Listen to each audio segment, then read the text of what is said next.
Hi, this is Lenny Pfeffer, President of the Dorchester County Council, welcoming you to the Maryland Association of Counties Conduit Street podcast, the show that discusses the issues and ideas shaping Maryland policy and politics today.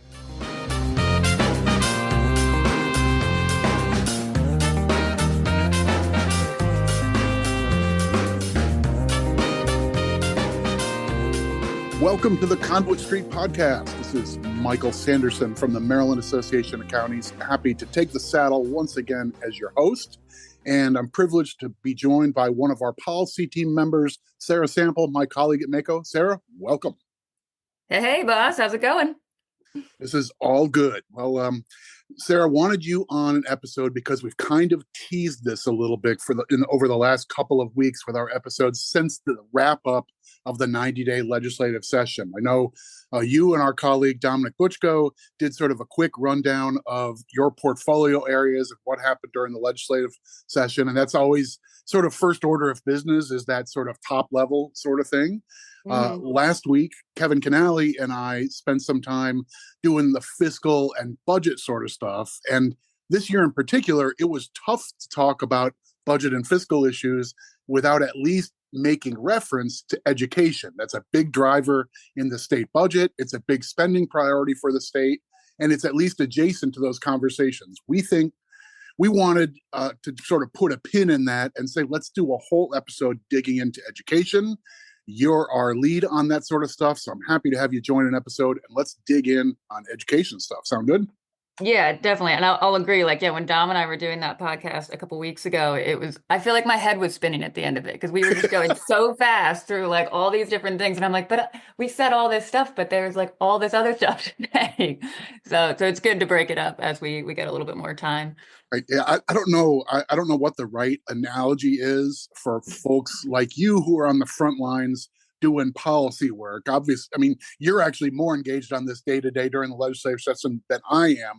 I'm involved in a variety of issues too, but you've got a whole portfolio you're primary on, and you're testifying in all these different committees on dozens of different bills and so forth. And then suddenly, like, the show stops on the 90th day, they drop the confetti on Monday night. And then like the week or so afterward for people like us doing that work is weird. It's almost like, I don't know. It's kind of startling. It's like, right. What do I do now? Right. Yeah. It's a little, I'm trying to think of the right analogy. I don't want to say it's like getting the bends if you come up too fast from a dive. That's good. Right. I mean, it's so like this should have been a slower transition. And instead it's like you go till midnight on Monday, and then Tuesday you can like sleep until 11. It's fine. It's all done. It's really it's weird. Yeah.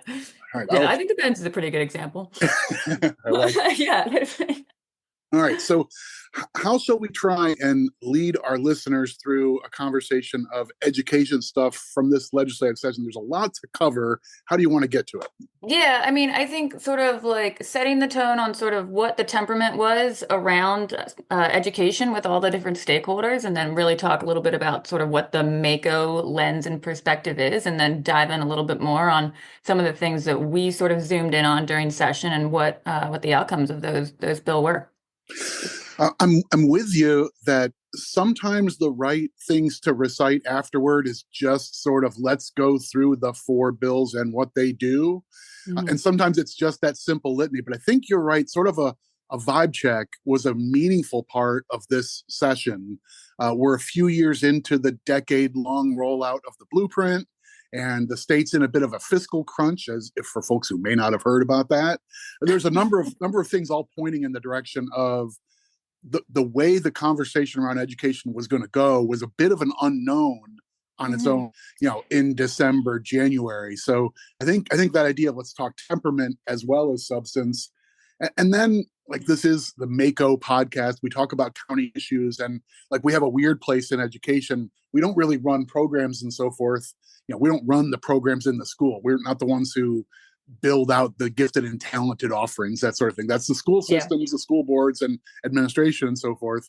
We're on the funding side, but there are some elements of the program side that do have some effect on counties.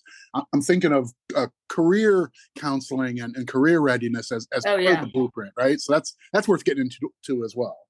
Yeah, definitely. And I think, you sort of mentioned the budget crisis, and I think around education, there was some confusion in terms of what is the state's budget crisis that they're having this year, and does the blueprint affect that? And that was one thing that I think there was some confusion on, is that, as you heard from many of the General Assembly leadership, they're saying the blueprint is fully funded through a certain date. I can't remember which date it is. I want to say FY 28 or Right. 29. So that wasn't affecting their general fund problems this year. So I think that was something that sort of got murky in there a little bit in terms of the fiscal piece of it.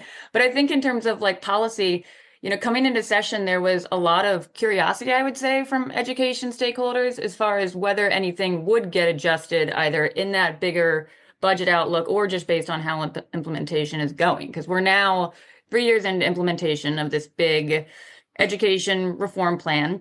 And there's a lot more feedback that lawmakers have to go on that is coming from the field. I mean, you've got like the blueprint coordinators that are putting in dozens of reports. The finance teams are sending in reports from the school systems. The superintendents, they put together that 12-page letter with some Yeah. feedback. And you often hear legislators say, let's let it play out and, see what the real systemic problems are and not just be distracted by what could be growing pains. And so this really felt like the first year where there was a lot more information coming in as far as credible feedback that they could use to make meaningful adjustments.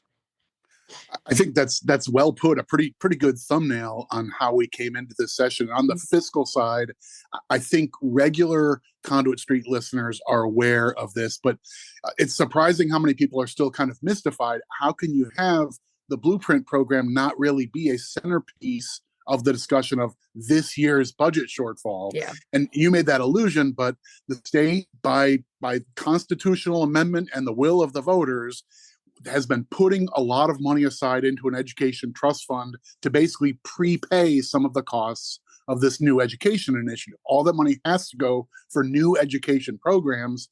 And so basically the state is paying for the blueprint out of a piggy bank for a couple more years.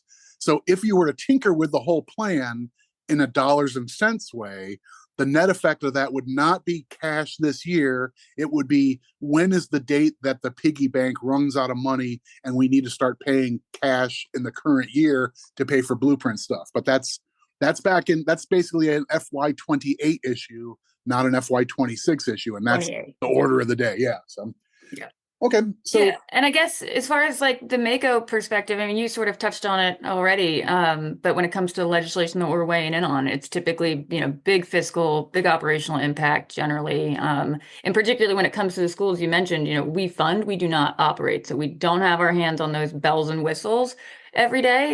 We kind of hand off what is typically more than half of the county budget and say, good luck, make us proud. Right. Go get it, man. Yeah. And then the policy components are left to the school systems to operate, the programs, and in Maryland under the Blueprint Education Reform Plan. I mean, they have very specific ways you must deliver education with compliance standards and consequences for not meeting those marks. So in what's coming up on the first year, where they're actually going to be able to start withholding necessary state funding if things aren't, hitting the markers that they're supposed to. So yeah, there's that sort of fiscal piece, but also the policy piece that comes with this really, really big initiative. Right. I think that's also well said.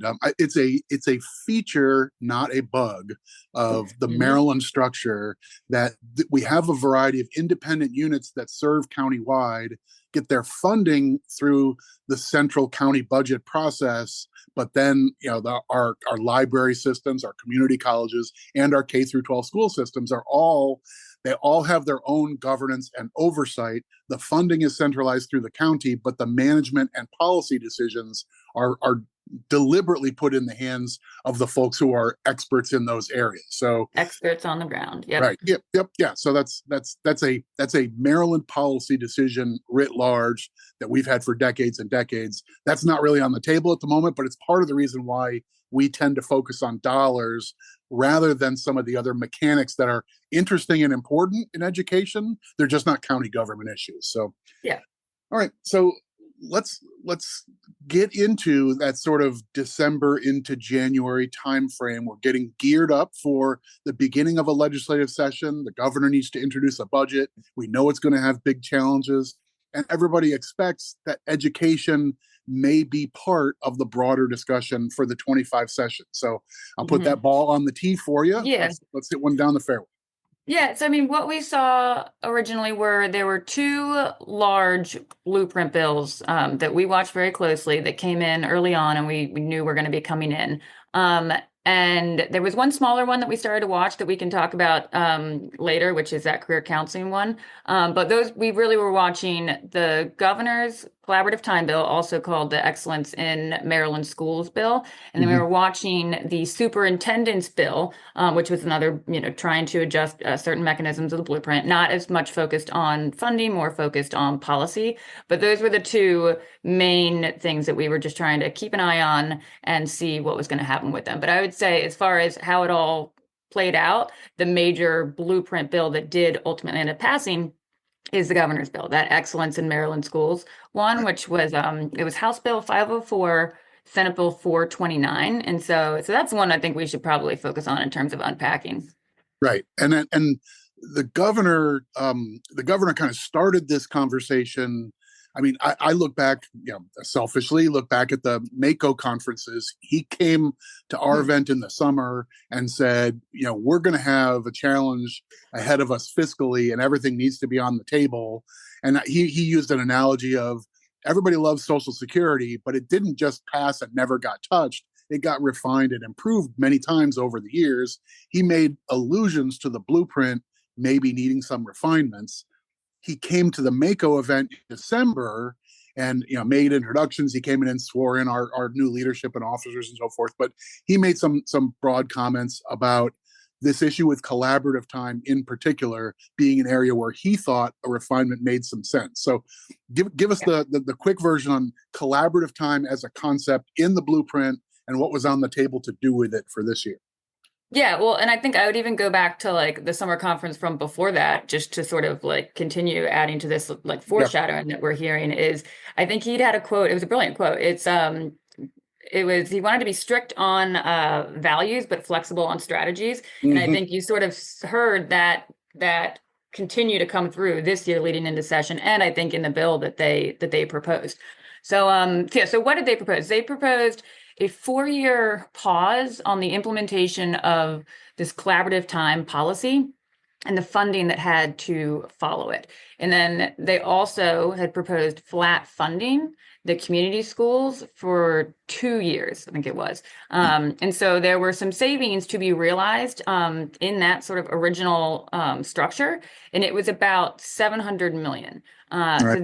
So with those savings, they were like, all right, let's reinvest this into some of the pain points of the blueprint and what they're experiencing, particularly trying to make sure we have enough certificated teachers in the system to fulfill the plan effectively.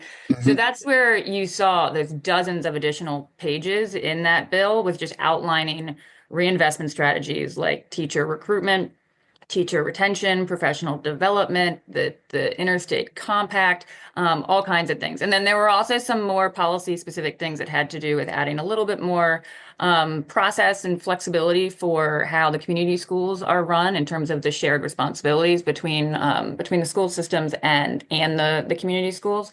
But yeah, it was a big bill, but that's sort of broadly what they were trying to do initially when they introduced it. Right. And this idea of collaborative time, I remember back to enjoying myself sitting through all the meetings of the Kerwin Commission and its own little subgroup on financing and so forth. But the concept of collaborative time is a pretty meritorious one. We wanted to elevate the teaching profession in Maryland.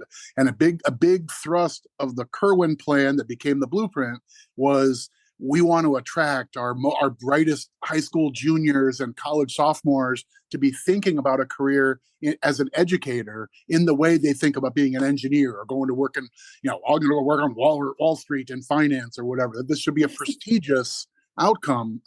Collaborative time, as I understand it, is trying to make sure that our educators get more time than they do today for professional development and curriculum design, collaboration with other workers and mentors and so forth, like more time out of the classroom rather than having to spill those kind of functions onto your own personal time on your nights and weekends. So I think that's the core concept.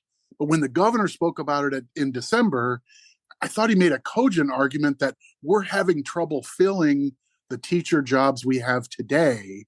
And one element, and there's probably some debate about the magnitude here, but one element of providing more collaborative time or doubling the collaborative time for teachers is hiring more teachers. If we can't fill the jobs we have today, we have more work to do before we can really do that expansion in earnest. So that's the groundwork on the collaborative time issue. Yeah. And I think when you were referencing that sort of number that they were sharing, I think it was about 15,000 that they were saying we would need in additional teachers to actually make the collaborative time piece work. And I think that was a combination of vacancies, conditional teachers, and then also extra positions needed to fulfill it. So it was sort of like a combined number of what the need might look like. But I think you're right. I think there was a little bit of debate about what that number really was. But the fact that there are teacher shortages and some retention issues, especially coming out of COVID, that's not a mystery, I don't think, to anyone. I don't think we're debating that point. It's really just, what is that the real number, and how do we get to it? Right. I think that's fair. So okay, the governor, as is usually the case, the administration has a legislative package of a variety of different initiatives. And one of the bills that the governor and his administration introduced is this excellence in education. Let's change the pacing of some of the blueprint programs and still get to the goals, but do some other things short term to try and ramp up our ability to recruit and retain teachers. That's all in a big bill. It has its first public hearing in the House of Delegates, as I recall. And then the House kind of I think it was kind of attached to them. The House did the budget first this year. So a lot of big picture things moved through the House of Delegates first this year and then to the Senate. So tell us about the path in the House of Delegates, a little bit on the hearing and then what they do. Yeah, I mean, and I think we did halfway through session a podcast just specifically on that hearing because there was kind of a lot to unpack from it. I think what we saw was that they were really not happy about it. It was kind of a chilly hearing. And when it ultimately came down to it, they had stripped out almost everything that was proposed, but did agree that the pause on implementation of collaborative time for a year could be useful, but it didn't do anything with the funding that would still come through, even though you'd have the policy pause on the collaborative time. Right. So the blueprint itself is sort of a two-pronged effort to say, we want the schools to do these various things, and we're going to roll out these mandates year by year over the 10-year phase-in. So the requirement that schools provide this extra collaborative time for their teachers was supposed to start ramping up in 26, then 7, 8, 9, and then fully ramped up over the next several years. So what the House did is, as I understand you're saying, is they said, we're not going to require the schools to do the stuff, right? They didn't for 1 year. Right. So they pushed that back for 1 year. Right, got it. Okay. And then, but you would still get the funding. So you'd have somewhat flexible funding for that year without having to implement. And then it would just be as it was moving forward from there. But they did also accept some changes to do with the community schools and how those funds are spent and how the planning for those have to go. But I mean, in short, they reinstated the funding that were proposed to be cut. They paused the collaborative time for 1 year, and because those savings are not realized by the cut happening for 4 years, they essentially had to strip out the reinvestment components because without those proposed cuts, they weren't realizing the savings to do those other things for the reinvestment. Right. Okay. So for the most part, the House, and we heard some public statements to this effect, the House said, like, no deal. Basically, the core concepts in the governor's bill didn't make it out of the House. By the time they passed the version of the bill, it didn't have the multi-year delay in both the funding and the program for collaborative time. Just a minor delay in the programmatic side. And then the flat funding for community schools just out, right? Just comes out of the bill. Oh, yeah. I mean, that was, but that's, to be fair, and we'll talk about the Senate here in a moment, that was a non-starter for both of them.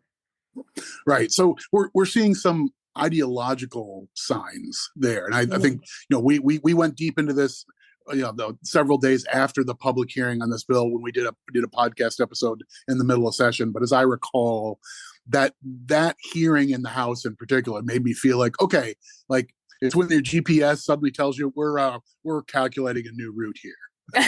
Yeah. Yeah, that seems accurate. Right. Okay, so the House brings a bill to the floor. Some folks are maybe disappointed of what's not in it. Some people are happy about what is in it. There were some modifications that seemed like consensus items and so forth. They ship it over to the Senate, and then the Senate gets their basically fresh bite at this whole issue. And they didn't just nibble around the edges, right? They had some different points of view than the House did. Yeah, I mean, so I would say the Senate came down pretty much in the middle, I would say. They didn't want to realize some of the savings, but they also wanted to make sure that they wanted to realize some of the savings, but they wanted to make sure those most at risk of struggling still had resources. But at the end of the day, they were recognizing that teacher shortage problem was something that did deserve an effort in trying to tackle in terms of more resources. So they accepted the governor's original provision to pause collaborative time for 4 years, but then they rejected some of the saving mechanisms that would have sort of come as a addition to that would have rolled back funding in other categories. So they essentially held harmless. I think it was special education was already held harmless, but they also added multilingual learners and compensatory education to held harmless as well. So they would preserve funding for those various at-risk communities, but also have the rollback in the collaborative time spending, and then keep some of the reinvestments to bolster the recruitment and retention stuff that we just talked about. And it was, some of those were some really big numbers that they were keeping in there. I think there was 170 million to the academic excellence program, which is trying to add more teacher coaches to the schools. It's basically someone who, helps teachers professionally develop. They observe them and give them pointers, things like that. And then there was a teacher relocation grant program for 4 million, another 19 million to grow your own. And then I think it was the national teachers recruitment campaign for 2 million. So there was a lot of money still in the Senate's plan that would have gone to some of these programs to help tackle that teacher shortage problem. So the Senate's take is a bit closer to where the governor was philosophically.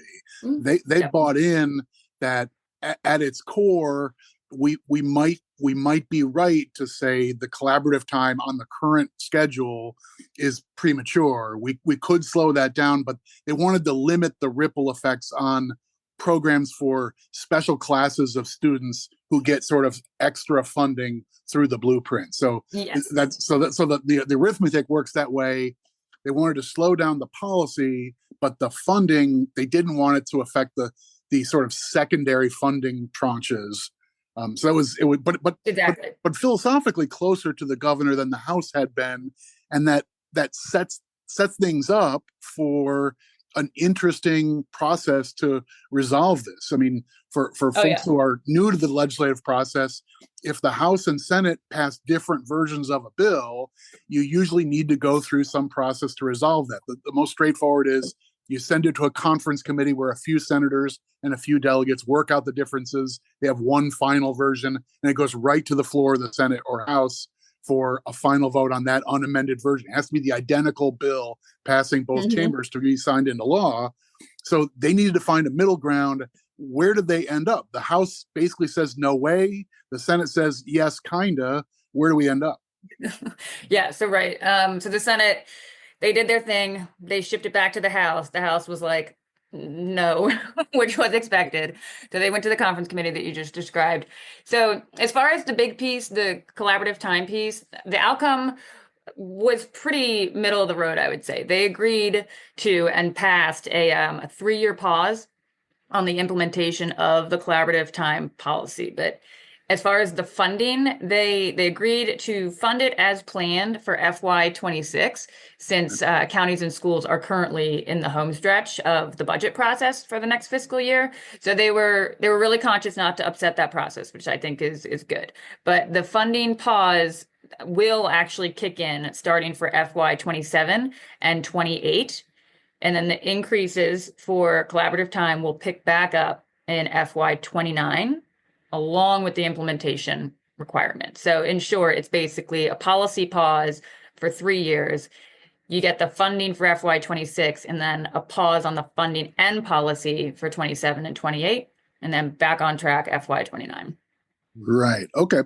So, I mean, I don't know, but a lot of negotiations follow a really similar path, right? You start out with two stakeholders that are pretty far apart, and you end up in some middle ground that has elements of what each side brought to the conversation. So that seems like what they end up doing. It's not a 4-year pause, it's a 2-year pause with a little, an extra delay on the implementation requirements. I think they're hearing the school system saying, we're having some difficulty square pegging some of these programs, and a little slack on local flexibility and so forth would be helpful. They heard some of that, but they also, I think, bought at least a bit of the concept of this is a piece that maybe we hold off on delivering.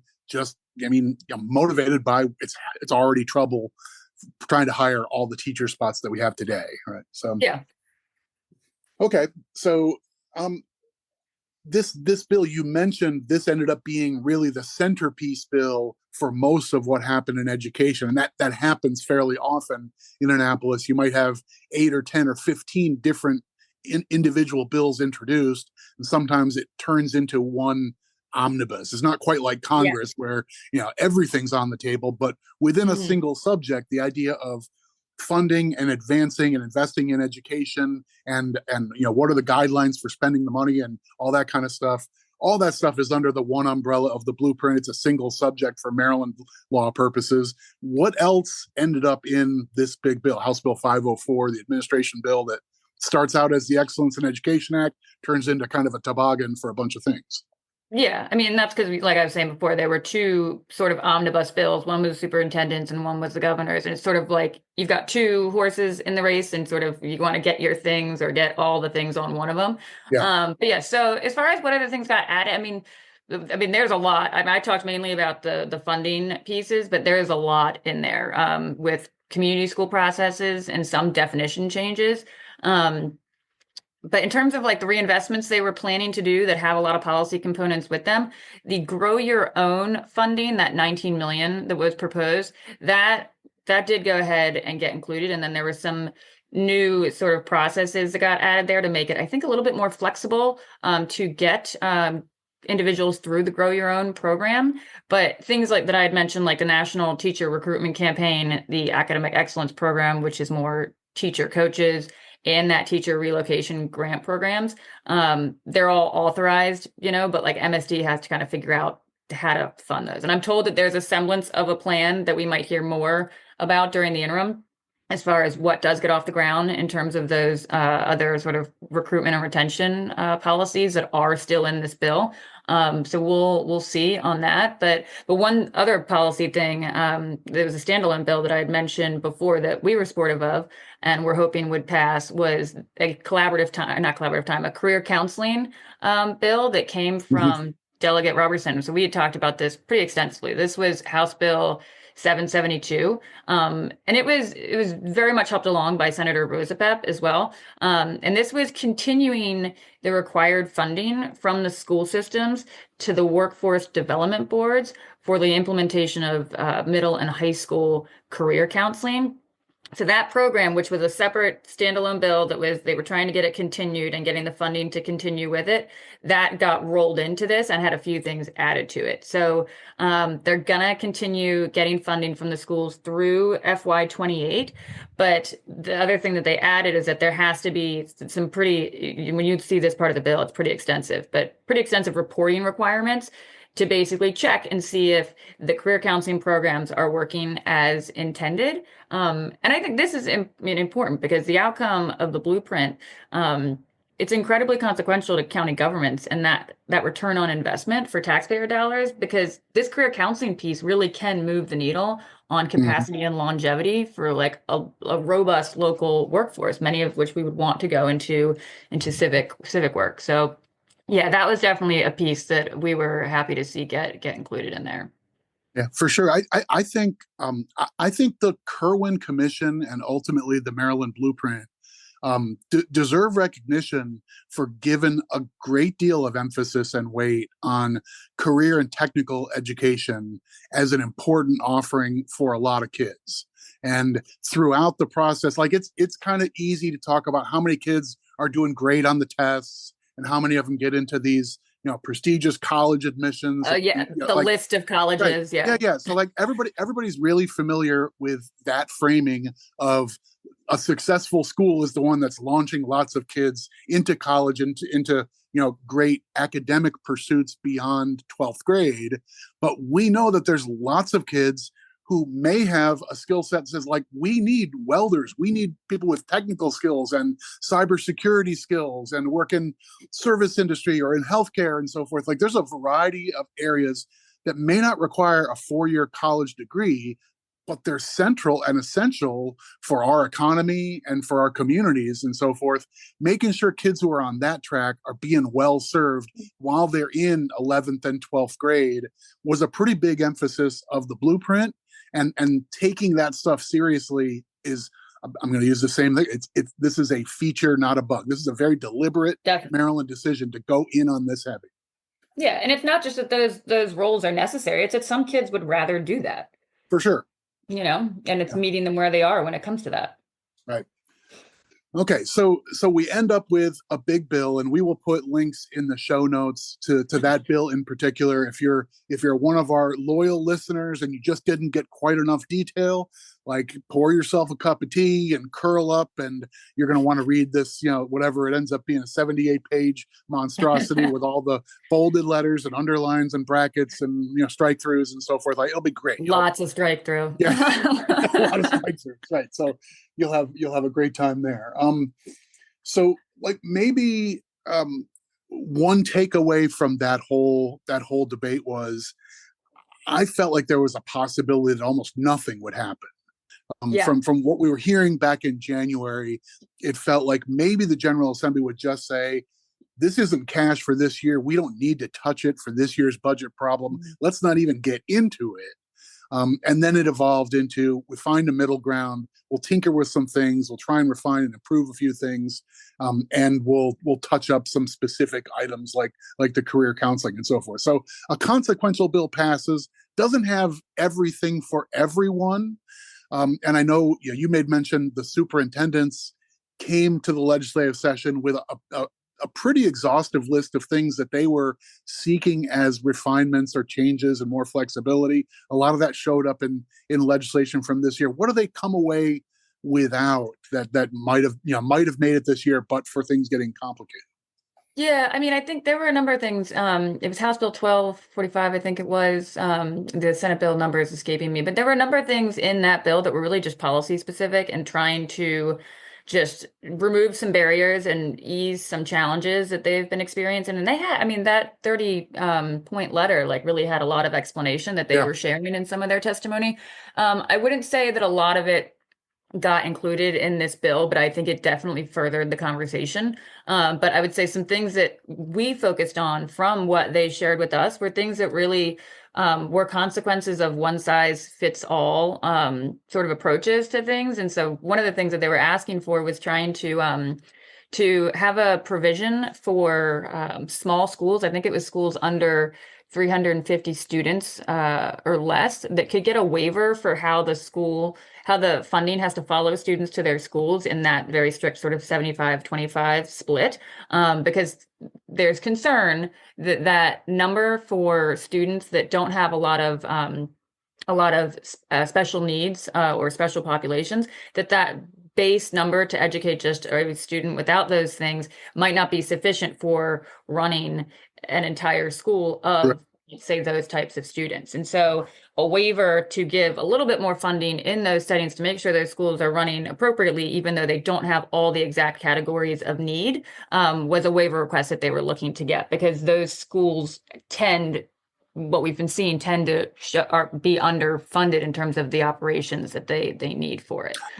So that was a waiver that they were looking for that didn't get included. And then I think the other thing was they wanted to be able to do reporting aggregate reporting at the school level rather than by blueprint category that's sort of assigned per student. And this would have helped relieve some of the procedural burden on the school systems, but retain the overall goals of the funding following the student. But that was also not to be. But those were things that we had seen in their information and we spoke with them about and wanted to be able to try and support them on those. But Right. they didn't make it in. Right. So maybe some unfinished business.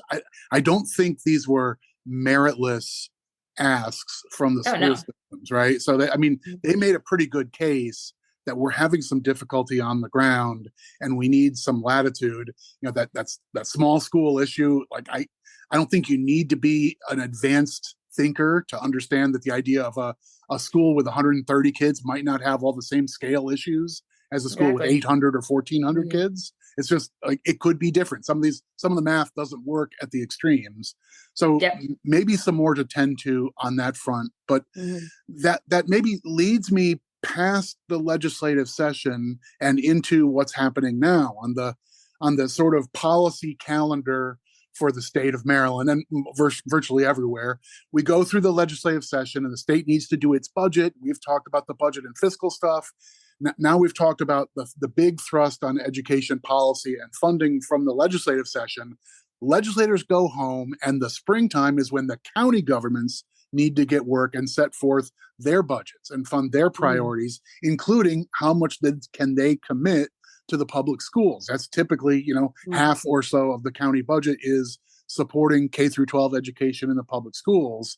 Yeah, and that starts well before session is over. Right. Yeah. So the superintendents, months ago proposed their budgets to the school boards. The school boards have to finalize a request that's going to go to the county governing body. We're now into the end of a cycle where the counties need to make a final call on where are we going to set our tax rates and so forth so that we can afford to fund all the things that we need to fund in our county budget. A lot of that has to wait until Annapolis is done, because we end up getting invoices for new state functions that now the counties have to pay for and fund things like that. But so that gets us to the school system saying there were some flexibility concerns and implementation concerns with the blueprint. The last couple of weeks, you've been writing on the Conduit Street blog about Carroll County in particular. I remember when their school board voted to send their requested budget to the county government, and they said we need a 23.5% funding increase from the county to avoid having what felt like a disastrous, we're going to have to lay off 100 employees and cancel these various programs and so forth, all basically in the service of funding the blueprint. So catch us up on what's cooking now with Carroll. Right. So, I guess I would start off by explaining sort of what the waiver is. So there is this waiver process that is built in to blueprint implementation to give schools more flexibility if you have decidedly unique circumstances. I believe the current law has 3 standards for this, and 2 of them have to do with significant shifts in enrollment. So those are already in. Most recently, though, Carroll was recognizing a need to go in this direction to get a waiver. So the actual process for doing this through the AIB, the Accountability and Implementation Board, only just got devised and approved in March, and is now played out fully as of this Monday. But one thing I'll add before we talk too much about the specifics of the situation in Carroll is that this is not an easy process. We're going to miss a compliance mark. Let's get them to go sign off on a waiver. No. This is extensive documentation, multiple public hearings and public engagement, spreadsheets with dozens of tabs, oral arguments, almost like in a court, and vetting in a public setting. And so it's not easy. I just want to point out, it's not easy by any means. You really have to need it and show evidence of that. And so I think we saw that sort of in this first process happening with this waiver request. Right. I think that phrasing that it was almost like court, I think that's on point. This was it's a quasi judicial process where the burden of proof is on the school system to say, here's all of our information, reams of data to argue with the arithmetic won't work, and here's why. We can't accomplish things you're telling us we have to. And that's the essence of asking for the waiver Yeah. is we're just not going to be able to do it. And they have to make that case. Mm-hmm. Right. So like walk us through, I mean, not the super long version, but like the essentials of what's Carroll up against? Why is it Right. sharpest there? I mean, I think they're a So, unique case, but I'm not sure everybody else is completely different. What's got Carroll in this spot? yeah, so what they presented was evidence that in order to meet the minimum school funding compliance standard by the start of FY26, they would have to relocate, reduce, or remove almost 200 full-time positions, which would Yeah. result in some class sizes going up to 40 students, and many schools not having any special needs or sort of supplemental instruction for struggling students outside of the classroom. So the community was really shocked by this proposal and I think afraid of that reality. So in the waiver, they're asking for more time to meet the requirement that the funding and the exact denomination follow the student to their school based on the student's needs. And this is only in two categories. It's compensatory education and multi-language learner categories. And so without the school funding following that kid to a particular school, it doesn't mean that those students won't have the services. It means that they might have two in-school providers for a particular need rather than five. And so the Mm-hmm. school system needs the time to keep those services in every school while also building up the capacity that's required in schools with more need, if that Right. makes sense. And Right. essentially, like the extension gives them more time, but most importantly, I think not most importantly, as importantly, it helps them avoid what is essentially kind of a sanction from the state, which would be to Right. start withholding state funding because they're technically out of compliance, which would be a real serious setback in their case, I believe. Completely agreed. That would seem like a perverse outcome if you have a jurisdiction saying the money just isn't enough to do the things that you want us to do. And if the response is we'll take some of the Mhm. money away, that seems like you're going in the wrong direction. So think that's why you create a waiver process like this. Uh, Yeah. yeah, and you mentioned.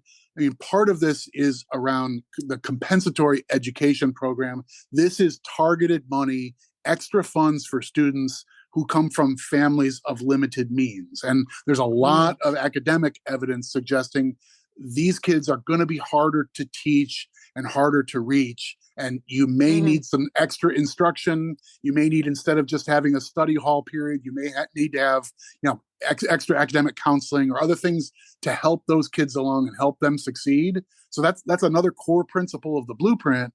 But when the state says you have to shift all those dollars to those schools where those Mhm. kids are, you might end up in a spot where it's like, well, we need to move 9 new staff people into this school. We literally don't have 9 offices to put 9 new people into. So Yeah. some of this is bricks and mortar. Other is just like programmatically, you Mm. end up with what happens to the places they were serving before, and that's where you end up with 40 kids in a class.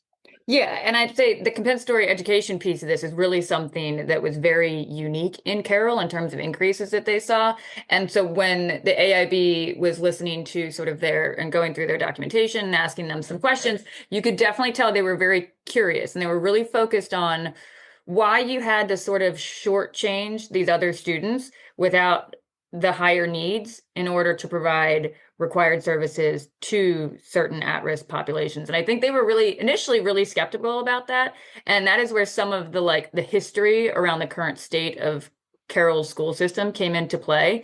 So basically for, I think it was a decade, leading into the blueprint implementation, they had declining enrollment, which meant declining funding at both the state and local level. So they were running pretty lean by the time the blueprint implementation started. And then all of a sudden in I think between FY24 and 25, they saw an 86% increase in their compensatory education students. So, like you just said, these are students that are going to require more mandated funding to get them to the sort of level learning ground, so to speak. And just like by comparison, the state had seen a 33% increase in comp ed students in that same time. And so that's still a big number, but Carroll was 86%.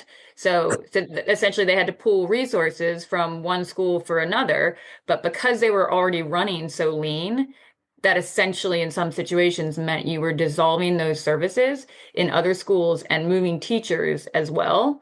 That's where you got the class size going up so much. So I think that was really the big thing that I think spoke to the AIB in terms of what ultimately ended up being their outcome. So that's the heart of the request from the Carroll school system to the Accountability and Implementation Board. That's the outfit that has the ability to grant this sort of process or mandate waiver.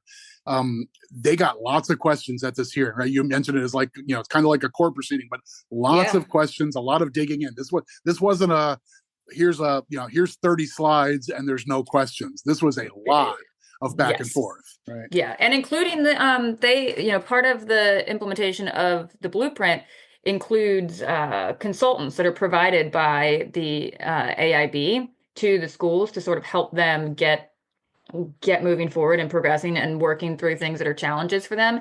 And the consultant, I think it's APA, is the group that Carroll is a part of.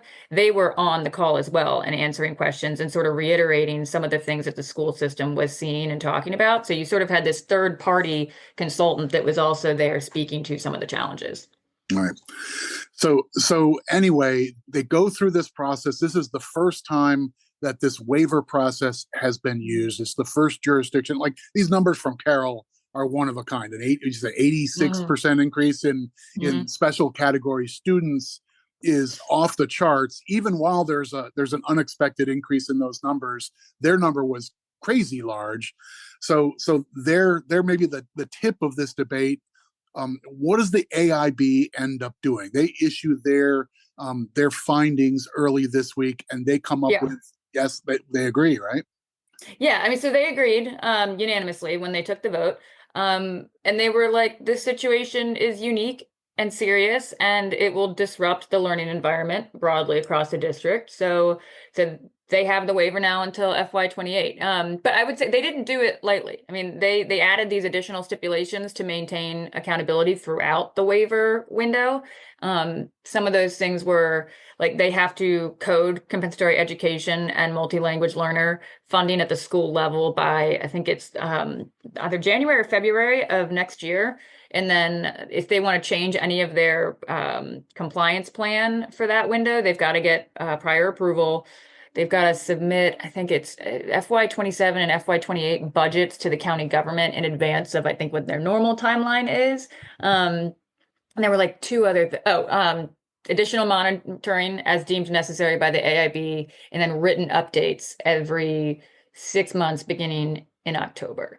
So yeah, so the approval came through, but it was also like with additional stipulations that they've got to make sure that they're, checking these marks as they move through the waiver window. And I think the last thing I would add, Chairman Leggett reiterated multiple times that trust must exist in this implementation process broadly, and that these back and forths in the past have really been met with a lot of kind of like skepticism and concerns about nefarious behavior or lack of buy-in at the local level. And I mean, while that might exist in some like tiny portions at this point, it's not the whole story. And this really seemed to play out as a good example that to sort of like show them your work and try to build that trust, and then sort of make adjustments as are seen fit and are needed. And he even said, he was like, some of the parts of implementation are significantly more complex than originally anticipated. So we have to have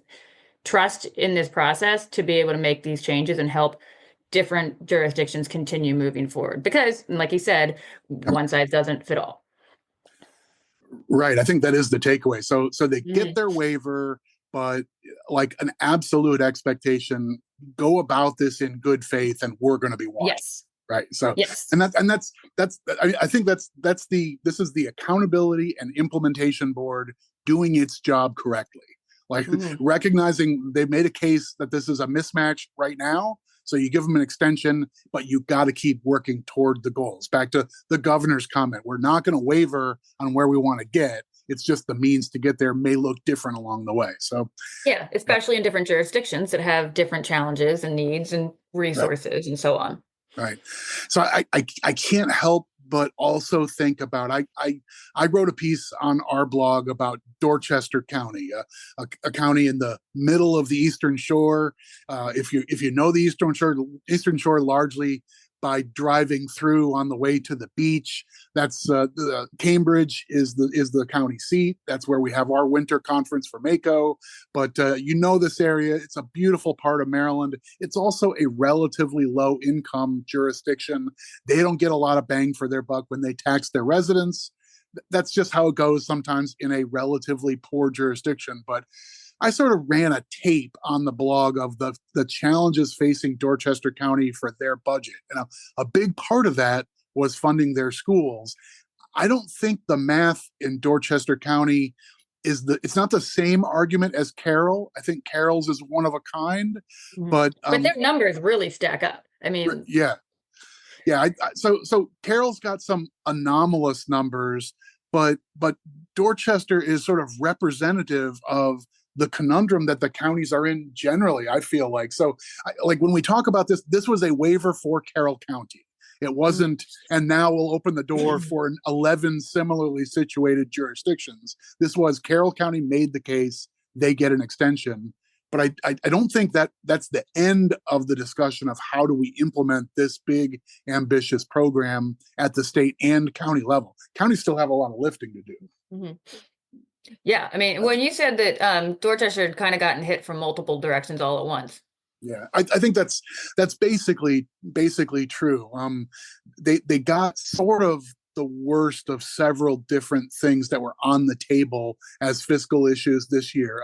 They're a jurisdiction that gets so little out of their income tax, the state provides them a patch over. They call it the disparity grant, but it's meant to bring them a little closer to the state average.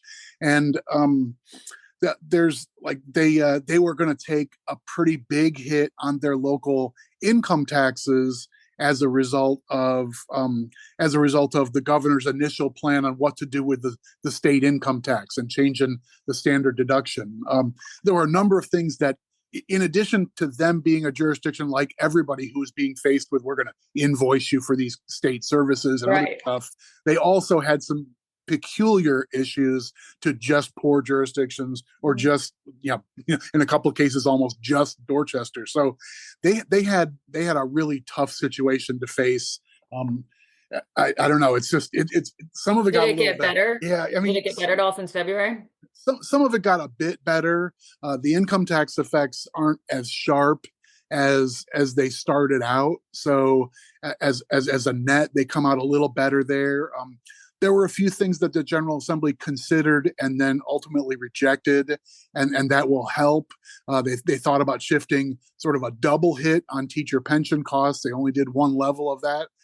Nobody's thrilled that they're sending us $93 million in invoices, but if it could have been 186, I guess it's better half than all. So, I mean, I will say, that's one way of putting it. Right? Yeah, the MACo president and I will be down in Dorchester County visiting their county council next week, and I don't imagine there's going to be a lot of chipper, bright, shiny, smiling faces as we come in to give an Annapolis update. They're just in a tough pickle. It's a tough spot. Yeah. So, okay.